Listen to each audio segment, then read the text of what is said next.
Welcome back everyone to the Monster Manual series. Today we're going to talk about a group of creatures who met their end at the hands of our fearless leader, Lord Grifisu, and have so far had a relatively short run in the Berserk series, but left a pretty interesting impression nonetheless. Now, if you have ever wanted to be a giant, beautiful, and powerful king with your own gaggle of trolls and pets, then apparently by simply subscribing to the Real Life Ryan channel, you have a 70% more likely chance of achieving this dream, and a 99% chance of not having to sacrifice anybody else to do it. And speaking of sacrifices, I in no way plan to sacrifice my subscribers once I reach 100k, so therefore there should be no hesitance whatsoever in hitting the subscribe button to help get me there, because I promise, things will be fine. Just fine.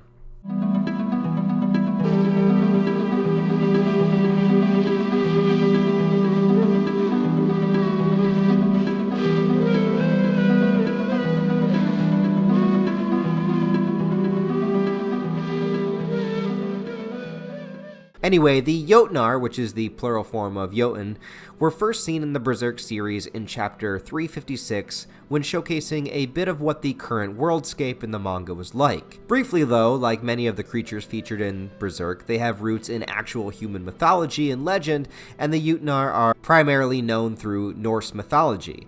I think it's really interesting how Norse mythology, out of all the others, seems to play such a strong role still in our modern day fiction, even now.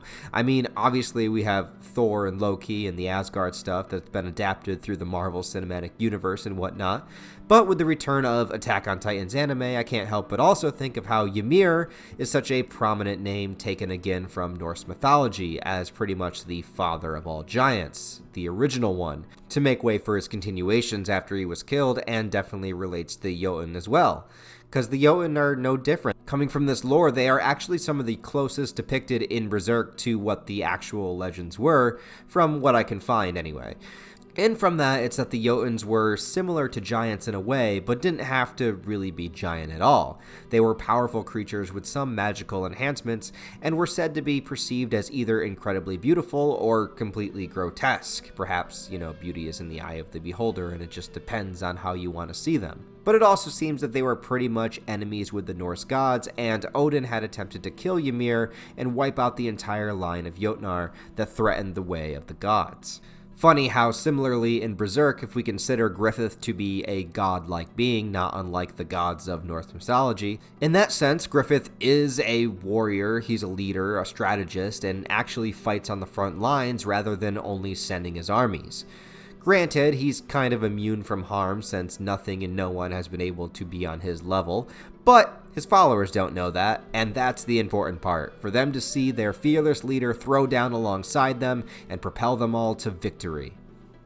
The blast of the astral world unleashed countless amounts of monsters upon the earth, monsters born from the deepest subconscious fears of mankind, and these monsters act accordingly, having no allegiance to mankind or to the god hand. And immediately what we see that make the Jotun so threatening is that along with their sheer size and strength, they also appear to be vastly more intelligent than your average astral creature. They can work and strategize within groups, and can innovate on the battlefield, and even recognize that they can use other creatures to fight for them. Oh yeah, and they totally eat people. As if you didn't have enough of that already in the Berserk world to be afraid of with apostles. Yeah. So first we have the size of these motherfuckers. An exact height chart hasn't been made, but judging by the size of the human skeletons that are on this one's necklace, I'm going to say that they are anywhere from 15 to 20 feet tall, maybe even bigger. So these guys are gigantic, and with that there will also be the added strength and power of a creature that massive. Getting punched by one of these guys would probably feel like getting a freight train driven straight into your face. But then we also have to factor in their intelligence. These guys aren't just savage monsters throwing hands willy-nilly, they actually are able to fasten weapons and armor out of existing objects, such as an entire tree being used as a club, creating an axe, or this guy using the end of a boat as a helmet and then using the anchor of said boat kind of like a twirling chain scythe. Yeah, that's kind of scary. They've made shields out of multiple human shields or paneling from housing, basically anything a primal human being could have created or fastened, so can they, but on a scale that's 4 to 5 times larger than your average human. And then you have the fact that so far in the manga, they have only been shown to work together, enhancing the terror and difficulty of trying to defeat these things. Sure, maybe Griffith's group made it look easy, but Griffith has all of his heavy hitters here at one time. A huge group of apostles, Grunbeld, Irvine, and motherfucking Zod!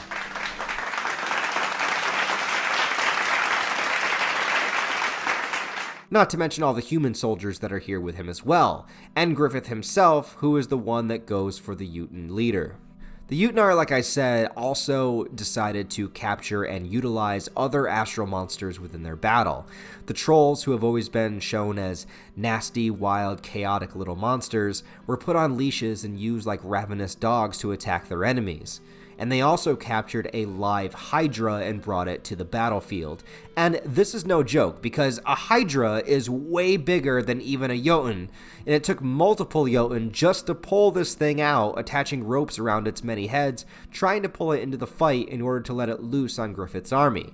In this case, that Hydra was in for a rude awakening, getting put into an unconsenting three-way with Grunbeld, Irvine, and Zod, and was completely eviscerated.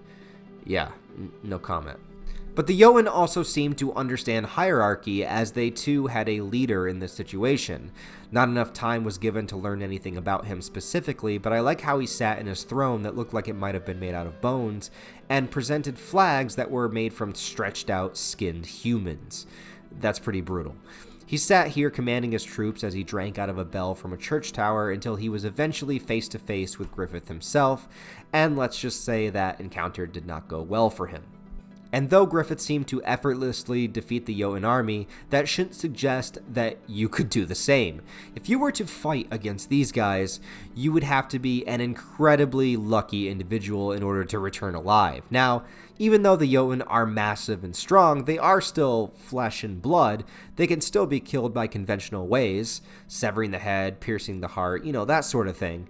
But good luck trying to reach their vital points with your little human body, staring up at a 20-foot monster using a full fucking tree as a club ready to beat your ass down. I imagine they have vulnerability in the genital region, perhaps, so maybe you get a little stabby in the balls and that would help get you ahead, but do you really want to be that guy? Do you want to be the guy that touched a Jotun's balls? I don't know. Maybe your best bet would be to try to avoid attack as much as you could, slice the tendons on the back of the ankles to bring them down to their knees, and then try to aim for the head. But this is also assuming that you were only fighting one and didn't wind up in front of an army like depicted here in the manga. Whatever the case, fighting a Jotun would be like taking on a Titan with no rappel gear, just hoping to get lucky. So far, the Jotun have only been featured in 2 back-to-back chapters, but also have been mentioned to be the biggest threat Falconia has faced since its formation.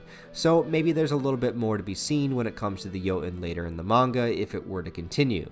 Would love to see Guts and company also have a crack at them as well, but other than that, that will do it for this edition of the Monster Manual. So let me know what you think of the Jotun down below.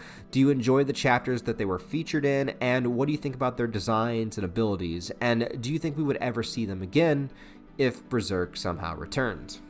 Let me know all of that down in the comments below. I really appreciate all the support you give me on these videos, guys. If you like the video, please go ahead and like it and subscribe to the channel if you'd like to stick around and see more. And check out the links in the description below for my Patreon, merch store, and various social media links where you can follow me. Other than that, guys, I hope you all have a wonderful day, and I'll talk to you next time.